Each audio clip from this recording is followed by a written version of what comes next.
ਮੈਨੂੰ ਕਹਿੰਦੇ ਜੱਜ ਜਾਨੀ ਸਾਹਿਬ ਦਾ ਇਹ ਬੜਾ ਵਾਧਾ, ਉਹਨਾਂ ਨੇ ਨਵੇਂ ਮੁੰਡਿਆਂ ਨੂੰ ਬਹੁਤ ਚਾਂਸ ਦਿੱਤਾ ਹੈ ਔਰ ਲਿਆਂਦਾ ਅੱਗੇ, ਔਰ ਉਹ ਮੁੰਡੇ ਫਿਰ ਉਹਨਾਂ ਨੇ ਐਸੇ ਕਾਰੀਗਰ ਕੀ YouTube ਤੇ ਬਾਅਦ ਚ ਆਈ। ਕਰਮ ਸਾਹਿਬ ਤੁਸੀਂ ਗੱਲ ਕਰੋ, ਨਹੀਂ ਯਾਰ ਬੋਲਣ ਡਿਆ ਯਾਰ, ਜਿਹੜਾ ਹੁੰਦਾ ਨਾ ਬਸ।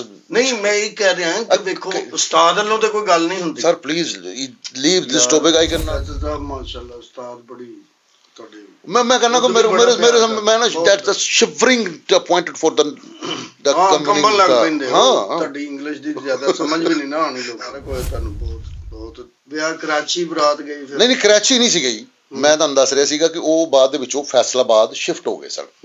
ਫਿਰ ਉਦੋਂ ਮੇਰੀ ਉੱਥੇ ਸ਼ਾਦੀ ਹੋਈ ਤੇ ਦੈਟਸ ਵੈਰੀ ਟਰਨਿੰਗ ਪੁਆਇੰਟ ਯਾਰ, ਮੇਰੀ ਜ਼ਿੰਦਗੀ ਚੇਂਜ ਹੋਈ। ਉਹਨੇ ਕਿਹਾ ਕਿ 50 ਲੱਖ ਰੁਪਏ ਤੂੰ ਕਹਿੰਦਾ, ਤੂੰ ਕਰੋੜ ਰੁਪਏ ਲਿਖ ਲੈ ਬੇਟਾ ਤੋਲਣ ਲਈ, ਭਾਬੀ ਨੂੰ ਤੋਲਣ ਲਈ।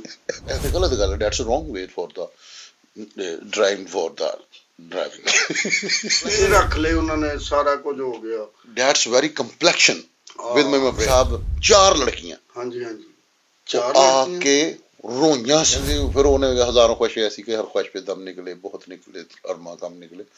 ਕਹਿੰਦੀ ਮੇਰੀ ਜ਼ਿੰਦਗੀ 'ਚ ਸਾਰੀ ਖੁਆਇਸ਼ ਪੂਰੀ ਹੋਈ, ਲੇਕਿਨ ਫੈਸਲ ਮੇਰੀ ਜ਼ਿੰਦਗੀ 'ਚ ਕੈਮਰੇ ਤੋੜ ਦੇ। ਅੱਲਾ ਰਹਿਮ ਕਰੇ।